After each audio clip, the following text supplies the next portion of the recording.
اب بات کرتے ہیں اس شخص کی جس کا فتنہ اس زمانے میں بھی تھا اور آج بھی اس کا فتنہ باقی ہے۔ وہ بدبخت کون تھا؟ مرزا غلام احمد قادیانی۔ یہ 1839 یا 1840 عیسوی میں پیدا ہوا اور 1886 میں مرزا نے اپنی نبوت کی بنیاد رکھنا شروع کی، جو کہ جھوٹے اور عجیب و غریب من گھڑت الہام اور کشف وغیرہ پر مبنی تھی، جو کہ آج بھی اس کی بدنام زمانہ کتاب براہین احمدیہ میں موجود ہے۔ اس کے بعد مرزا قادیانی نے 1901 ایئر میں حقیقی نبوت کا دعویٰ کر دیا۔ یہ شخص انبیاء کرام کا نہایت گستاخ تھا۔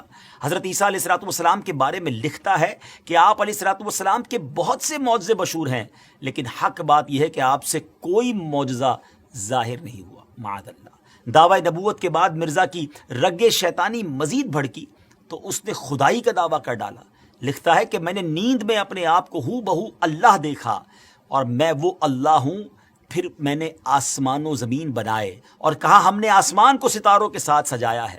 استغفر اللہ، استغفر اللہ۔ دیگر جھوٹے نبوت کے دعوے داروں کی طرح مرزا غلام قادیانی نے بھی کچھ پیشن گوئیاں کی تھیں، مگر ان کا انجام مسیلمہ کذاب کی طرح ہی ہوا۔ چند باتیں بتاتا ہوں اس بارے میں کہ نمبر 1، اس نے اپنے لیے ایک لڑکے کی پیشن گوئی کی کہ کہا تھا کہ انبیاء کا چاند ہوگا اور بادشاہ اس کے کپڑوں سے برکت لیں گے، مگر اس کے ہاں لڑکی ہو گئی تو اس پر کہنے لگا کہ وہی سمجھنے میں غلطی ہو گئی ہے، اب کی بار جو بچہ پیدا ہوگا وہ لڑکا جو ہے وہ انبیاء کا چاند ہوگا۔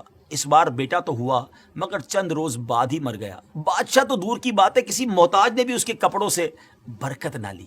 نمبر 2، اس نے ایک اور پیشن گوئی کی کہ آسمانی بیوی کی پیشن گوئی کی اور اپنی چچا زاد بہن احمدی کو خط بھیجا کہ اپنی بیٹی محمدی بیگم میرے نکاح میں دے دے۔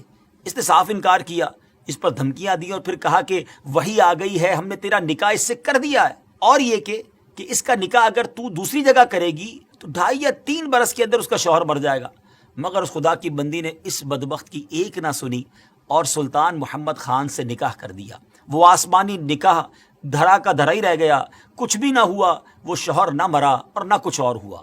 اللہ اکبر۔ ناظرین، جھوٹوں کا یہی انجام ہوتا ہے۔ بہرحال مرزا غلام احمد قادیانی نے قانون کا امتحان دیا، لا کا امتحان دیا، ٹیسٹ دیا، مگر فیل ہونے پر تعلیم سے اس کا دل اچاٹ ہو گیا۔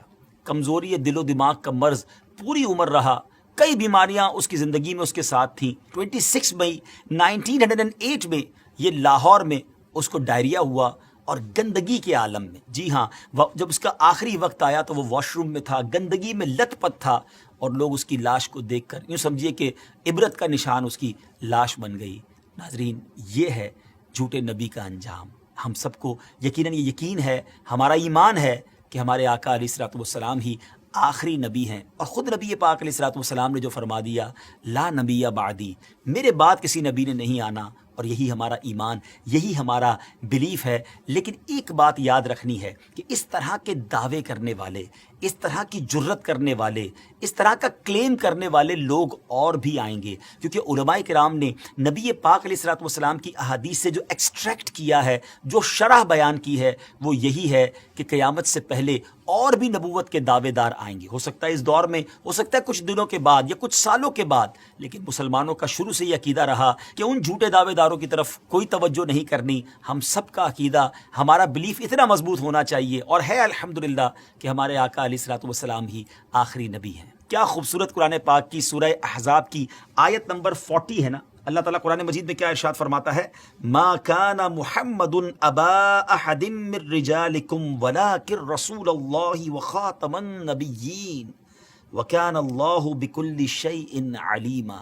سبحان اللہ، کتنا خوبصورت اس کا ترجمہ ہے۔ محمد تمہارے مردوں میں کسی کے باپ نہیں ہیں، لیکن اللہ کے رسول ہیں اور سب نبیوں کے آخر میں تشریف لانے والے ہیں، اور اللہ سب کچھ جاننے والا ہے۔ تو الحمدللہ یہ چمکتا دمکتا عقیدہ مسلمانوں کا صبح قیامت تک انشاءاللہ جاری و ساری رہے گا کہ اللہ کے آخری نبی جناب محمد الرسول اللہ صلی اللہ تعالیٰ علیہ وسلم ہیں، اور یہی ہمارا ایمان ہے۔ بہرحال ان جھوٹے نبوت کے دعوے داروں کے بارے میں ہم نے جانا، اور علماء احادیث کی شرح کرتے ہوئے لکھتے ہیں کہ یہ نشانی ابھی اور چلنی ہے، یعنی اور لوگ بھی قیامت سے پہلے اس طرح کے دعوے کرتے رہیں گے اور مسلمان ان سے نپٹتے رہیں گے۔ بہرحال اللہ کریم ہم سب کو سچے ایمان والا، صحیح عقیدے والا مسلمان بنائے۔